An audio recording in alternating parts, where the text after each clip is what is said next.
But as we get older, our instruments get smaller. But David, directly proportional. I think David wants to introduce us. David's going to introduce us. He's going to tell us everything. We're ready. Okay, all right. People are still coming back in with their stomachs full and their eyes glazed over, but they're going to wake up because this is going to be some good music. I have heard this group before, and you will remember them and want to hear them again. And they're called the Irthlingz Duo. But their names are Sharon Abreu and Michael Hurwicz, and they have come from Seattle, Washington, just like the Backbone Campaign folks and Elizabeth Murray and 20 other people I can think of. Seattle seems to be a happening place for activism. And if you go to the website Irthlingz with a Z on the end, Irthlingz and an I on the beginning, Irthlingz.org, it says Irthlingz Arts-Based Environmental Education. So you may actually have to learn something, but you're going to have fun. So here they are, the Irthlingz Duo. Thank you, David. Thank you, David. Okay, you'll get your check. Now then, we are the Irthlingz Duo from actually Orcas Island, Washington, like 80 miles north and west of Seattle. And we're happy to live in a state that there's a lot of stuff going on. Oh, yes, there is. We'll talk more about that, but not much because we've had a lot of talking today. So, the Peace Room. We played this song yesterday. We're playing it one more time today because this is the Peace Room. And welcome to it. This song was inspired by Dennis Kucinich as he described his vision of a peace room, which is a room that has, it's more important than a war room. It saves a lot of money. It would save a lot of money and a lot of lives. So it's a room, and yet doesn't have to have any walls. When the wars have left us broken in a world of greed and fear, when we've reached our end and we have to mend, there's a place and it's right here. The peace to heal our spirits, oh yes, we'll be there soon. A living place, a healing space, step inside the peace room.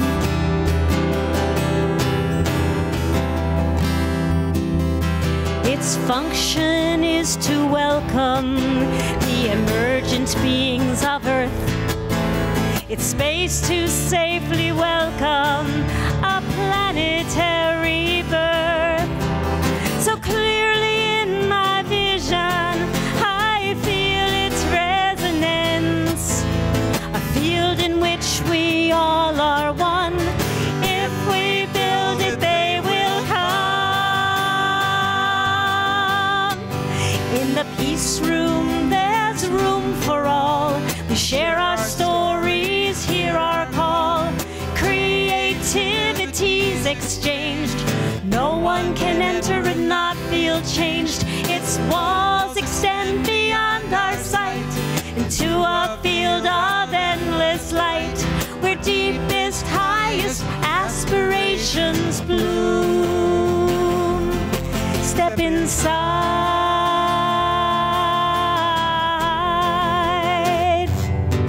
the peace room. Welcome. Through this great vision that we share, we can replicate it anywhere. It resonates through every land in a language we all understand. Our voices will reverberate, shift frequencies, and soon the new millennium will start here inside the peace room. In the peace room, there's room for all. We share our stories, hear our call. Creativity's exchanged. No one can enter and not feel changed. Its walls extend beyond our sight into a field of endless flight, where deepest, highest highest aspirations bloom. Step inside.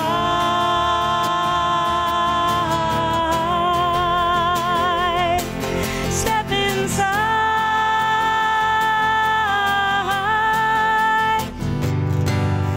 Peace room.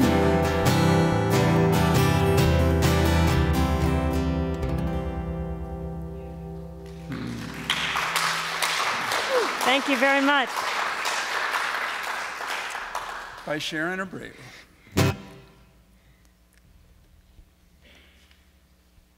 Okay.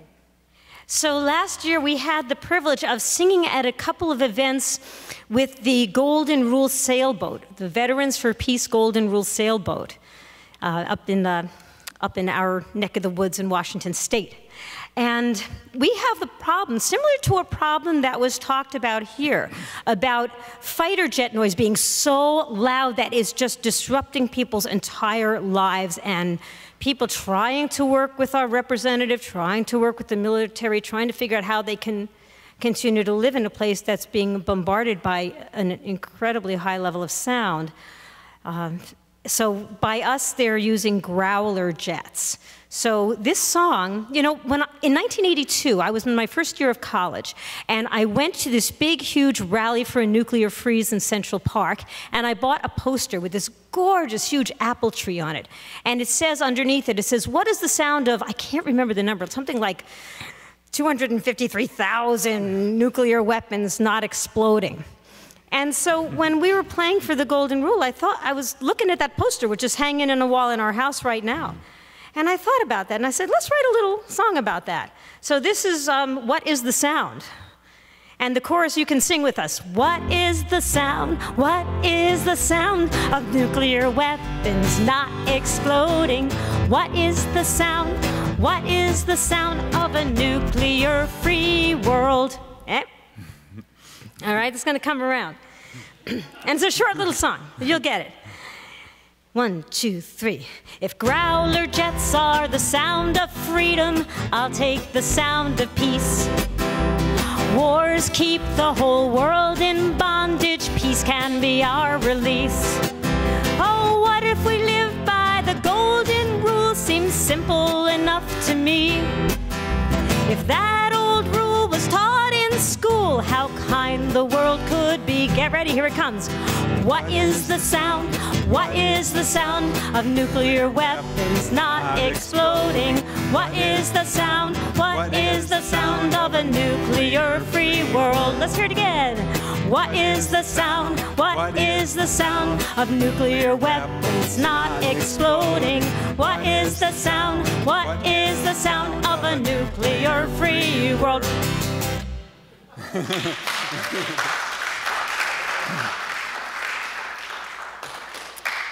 All right, and this is a song that was written, I think, in the 50s by 1950, actually. Ed McCurdy. Last night I had the strangest dream. Please sing along with us. You know this song, and if you don't, go for it. I'm just going to check my tuning here.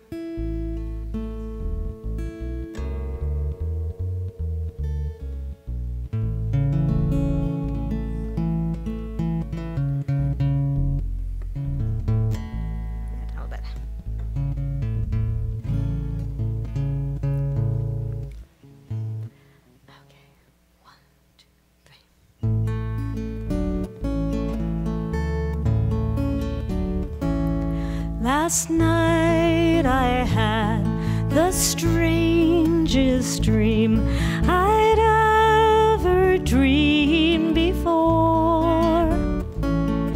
I dreamed our world had all agreed to put an end to war.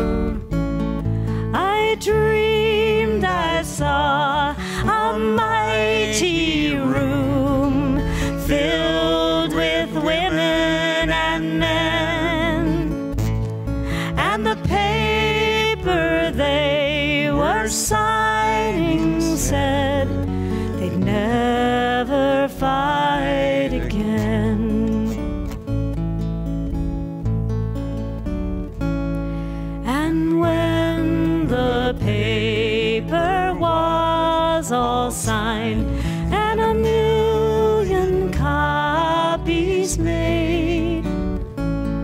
They all joined hands and bowed their heads. Grateful prayers were prayed, and the people in the streets below were dancing round and round, while swords and guns and uniforms were scattered on the ground.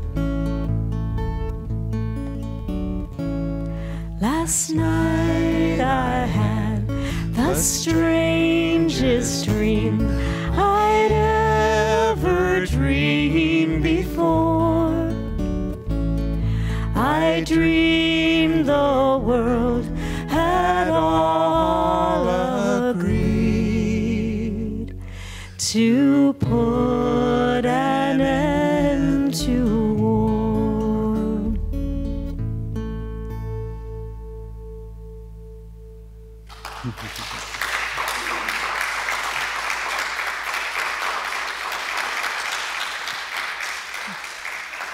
That song is a keeper. So where we live, we had a 105-year-old orca whale named Granny. She hasn't been seen now in Since October, just almost a year now. So she's probably passed on. But a friend of ours suggested that Sharon write a song. What would Granny say about all this? You know, this is the She's war. Pretty wise. She was the mayor of our town, too. That's another story. Yeah, you know. We have a non-incorporated town, so the mayor actually has no power.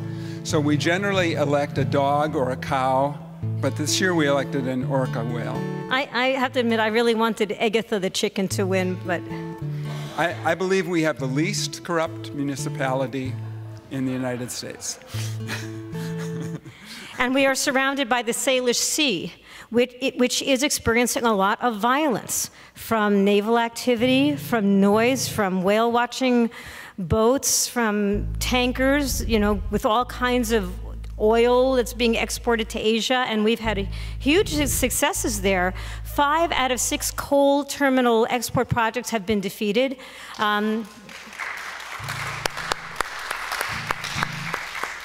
If you haven't checked it out, check out the Crude Awakening Network, because there's people that are pushing back against oil, coal, gas exports across the country. And so this is what Granny would say about all of this stuff, we think. I know. That's better.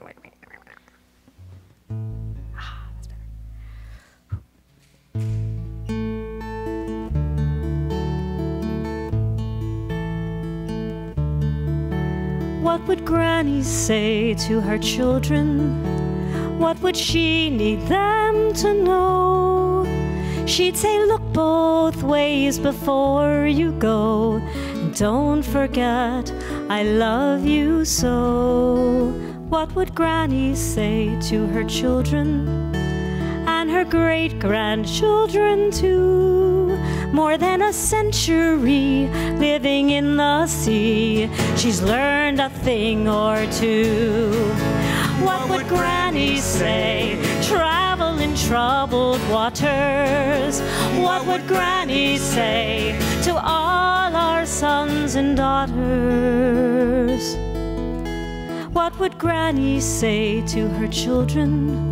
Oh, the stories she could tell of seas that filled with salmon before the tankers roared and the huge nets fell.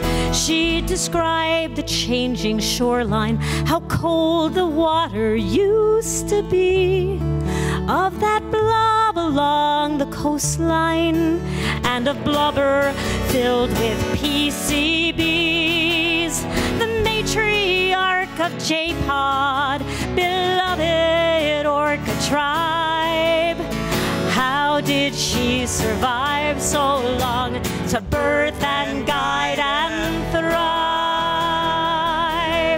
What would Granny say? Oh, something like that. She'd tell them of the borders only human beings can see, how she fought when she was captured, and how lucky they are to be free. She'd tell them all the things she'd seen back when the waters were pristine. She'd tell them always be aware, and above all else, be kind and share. What would Granny say? Travel in troubled waters. What would Granny say? Navigating crowded corridors. She'd tell them of her journeys 100 miles a day. Some days you'll have too much to eat. Some days there won't be any meat. She'd tell them how the notch got in the trailing edge of her dorsal fin, how before the ship Titanic sailed, she was slapping waves with her mighty tail. The guiding light of her family, California to the Salish Sea. She would guide us if we let her, but will we let her? What would Granny say to you and me if she had the opportunity?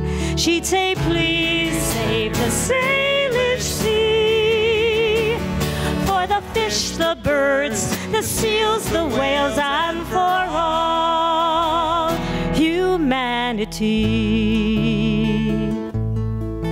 What would Granny say? What would Granny say?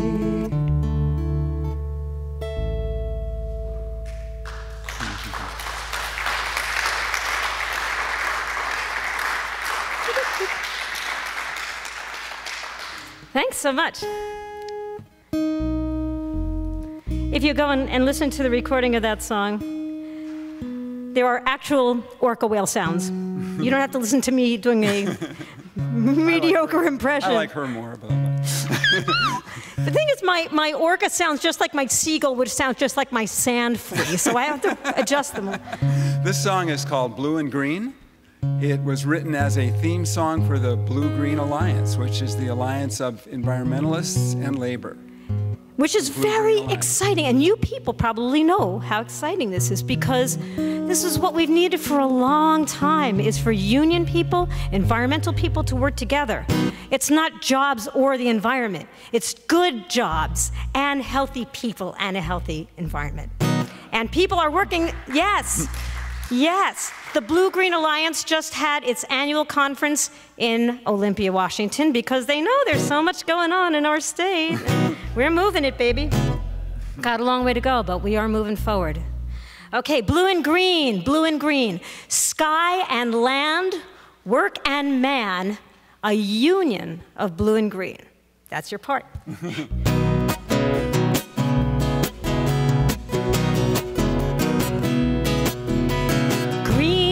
For the grasses and the leaves that help us breathe.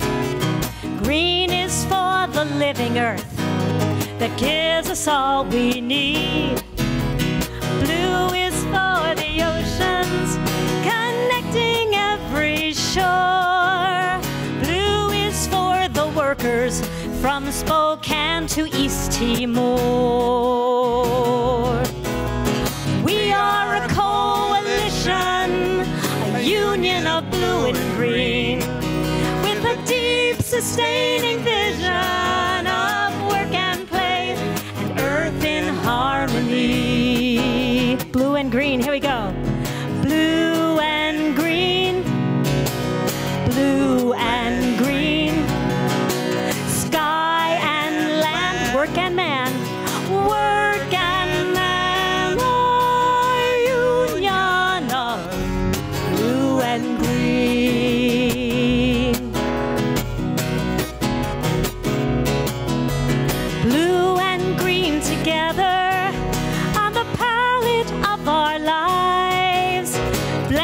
for our children, our husbands and our wives. A world where home and workplace are healthy, safe, and clean. A world of peace and plenty. A world of blue and green. Blue and green, here we go. Blue and green. Blue and green. Sky and land, work and man. Work and man. Oh, union of blue and green. Oh. Now some corporations like to say that blue cannot meet green. That is not acceptable or true from what we've seen. Have to make it happen, and together there's a way. With minds and hearts in motion, making history today. Right here, with all of us, yeah. We are a coalition. We are a coalition, a union of blue and green, with a deep, sustained vision of work and play and earth in harmony. Blue and green, one more time. Blue and green. Blue and green. Sky and land. Sky and land. Work and man. Work and man. Oh, union of blue and green.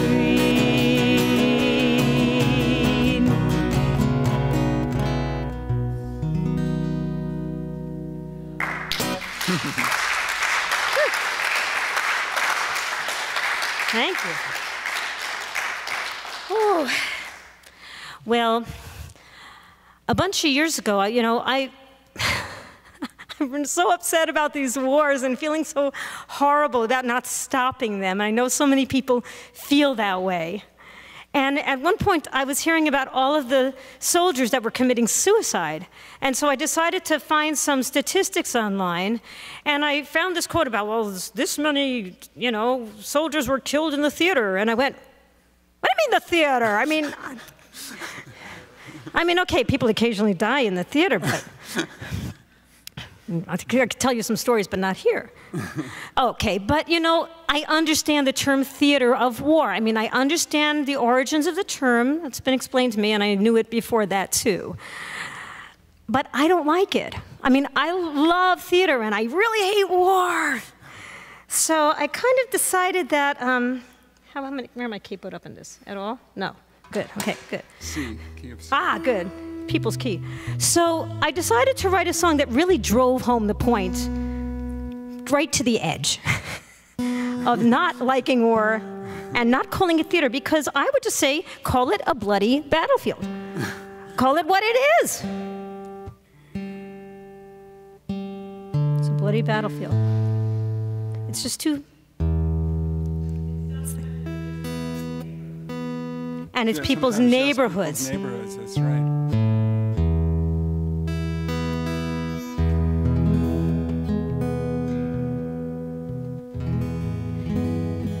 All right. By the way, there's a music video of this.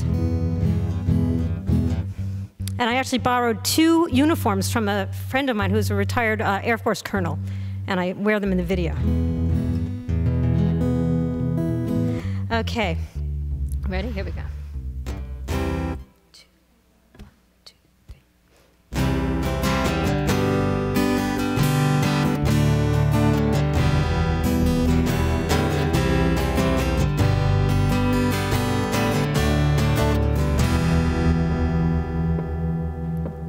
Please don't call it theater when you're talking about war. There's no dramatic lighting, just bombs and death and gore. No program or synopsis that tells you what it's for. So please don't call it theater when you're talking about war.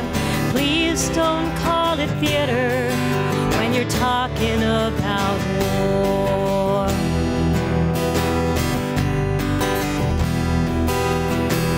There's no grand proscenium with velvet curtains there, but flag-draped coffins by the score you won't see on the air.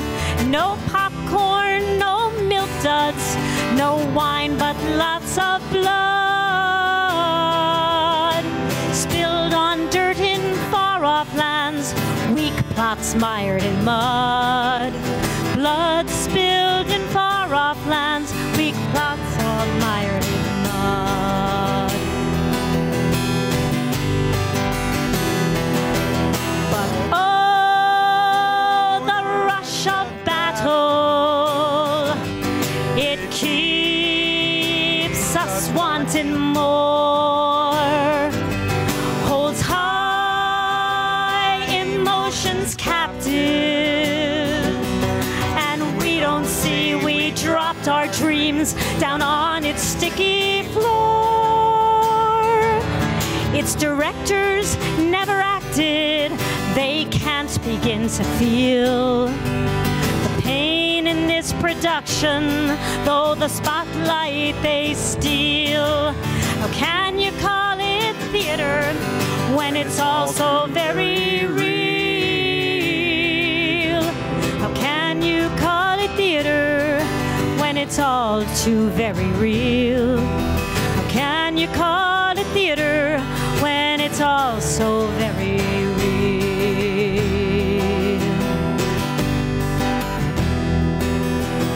No one calls it theater when someone dies of AIDS. Our failing systems earn no dramatic accolades. Lieutenant Perez won no Tony, though she died at 23. In a war they call the theater, no end in sight to see. Shouting freedom isn't free from the wings of our country.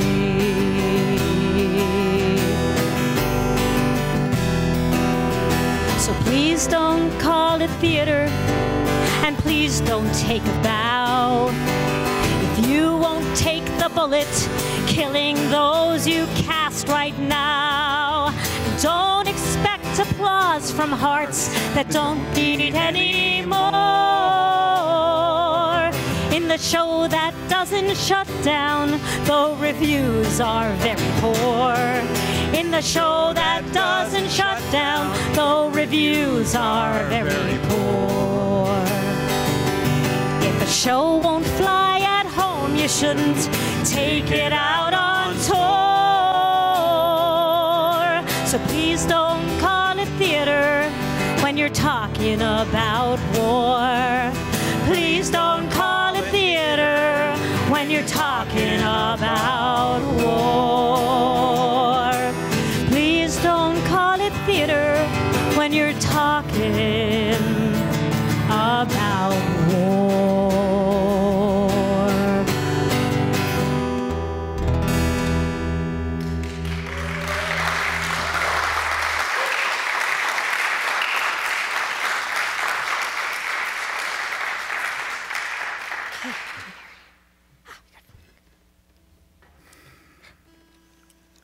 Well, so what's the solution? I mean, what's the antidote? We've been talking a lot about that at this conference this weekend, which gives me a tremendous amount of hope. And I also want to just recommend a couple of things. Back in 2001, a friend of mine forwarded me an email from Rabbi Michael Lerner. And he expressed exactly what I was thinking and feeling about the 9/11 attacks, that this was an opportunity to understand why this happened. Not that they hate our freedom, not to respond with violence. And I started paying attention to Rabbi Lerner. And so I went to a conference in 2003, Tikkun Conference, and it was the launch also of the interfaith branch of Tikkun, which is progressive Jewish. It's a magazine, great progressive magazine, and also it's also a synagogue. But the Network of Spiritual Progressives, the interfaith branch, was launched in 2003. And then in 2006, Rabbi Lerner wrote a book called The Left Hand of God, Taking Back Our Country from the Religious Right. So the left hand of God is, it's the kinder, gentler side. And he lays out this beautiful, beautiful concept of what the triple bottom line is? Sustainability. You have to balance the economy and the environment and the social aspect of people's lives. The social justice aspect, all of that. But it goes beyond that. What Rabbi Lerner's talking about is a new bottom line that infuses love and generosity and kindness into this. And I was real inspired by this book, so I decided to see if I could condense it into a 4-minute song, and here it is. And if you saw the book, you'd really be impressed. That's in it like an inch, a little more. And Rabbi Lerner approves of this song, so. Okay. Ready? Here we go.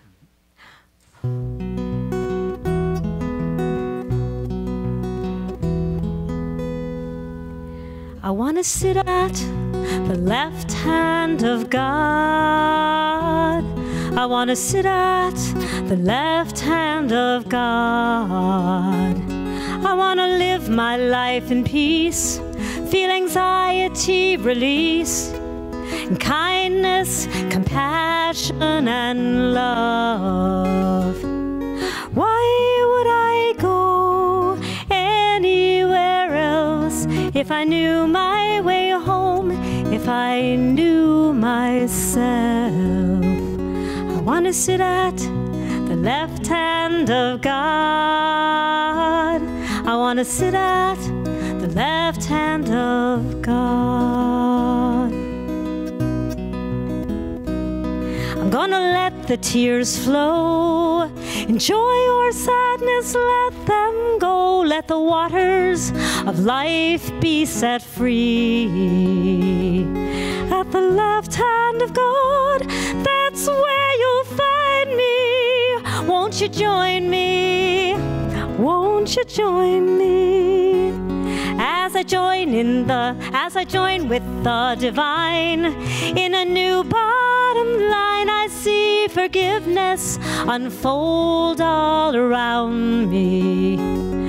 And my heart, free from sin, begins to let love in. I find meaning in this life of mine. Gonna stop and take some time, appreciate the grand design, and sit at the left hand of God. Sit at the left hand of God. Why would I go anywhere else if I knew my way home, if I knew myself? I'm gonna sit at the left hand of God. I'm gonna sit at the left hand of God. The light of heaven on my face, I see the whole human race glow with generosity, heal all animosity, celebrate civility, embrace sustainability. Feel the earth's pulse beating in our hearts, hear it singing, we were never apart. And we'll sit at the left hand of